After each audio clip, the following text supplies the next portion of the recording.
5 महीना बाद अंधा कत्ल की गुत्थी सुलझाए में कामयाब हुई पुलिस। पड़ोसी ही है निकली हत्या के आरोपी। दरअसल पूरा मामला नानघाट थाना क्षेत्र के ग्राम खफरी के है, जहां 20 जनवरी 2019 के घर में अकेला पाके महिला प्रेम कुमारी बंजारेला अज्ञात आरोपी के द्वारा सब्बल ले हमला करके हत्या कर दी गई है और हत्या के बाद पहने हुए सोन चांदी के जेवर लेके फरार हो गए रही। हत्या के बाद ले ही लगातार पुलिस आरोपी तक पहुंचे के प्रयास करत रही से। 5 महीना बाद पुलिस ला पता चलिस कि महिला अपन पड़ोसी गौकरण सोनवानी के संग हत्या के एक दिन पहले दशगात्र कार्यक्रम में शामिल होए बर दूसर गांव गए रही से, जेकर शक के आधार में पुलिस हा गौकरण सोनवानी करा कड़ाई ले पूछताछ करिस तब पूरा मामला के खुलासा हुई।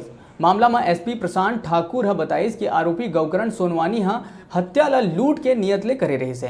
हत्या ला लूट के रूप के देह के कोशिश भी करे रही से, जेकर चलते पुलिस काफी उलझ गई रही से। पुलिस अधीक्षक प्रशांत ठाकुर बताइस कि आरोपी महिला ऊपर बुरा नियत तक रखत रही से और ओहा महिला के घर में अकेला रहे के जानकारी पाके दुष्कर्म के नियत ले घुसरे रही से। महिला के विरोध करे के बाद गुस्सा में आके तीर में रखे सब्बल ले वार करके महिला की हत्या कर दी। बेमे तरह पुलिस आरोपी ला गिरफ्तार कर जेल भेज दिए है।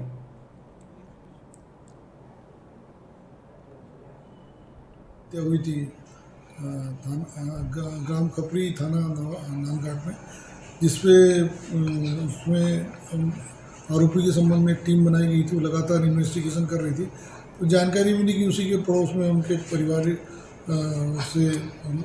पारिवारिक संबंध का एक व्यक्ति गौकरण सोनवानी उसका हत्यारा निकला।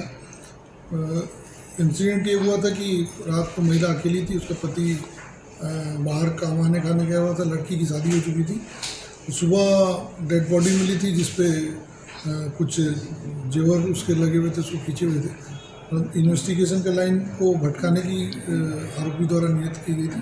पूछताछ पर उसने स्वीकार किया है कि मैं गलत नियत से घुसा था, तो मैंने उसके साथ गलत काम करने की कोशिश की, तो उसने विरोध किया, उसमें उन्हें दबा दिया गला। तो उन्होंने कहा कि रिपोर्ट लिखा दूँगी, इस पर मैंने उसके वहीं पर सब्बल से दबा के उसको मार दिया था। और घटना को दूसरे रूप में अंजाम देने के लिए उसके गले में जो चेन पहने थे उसको खींच के मैंने उसको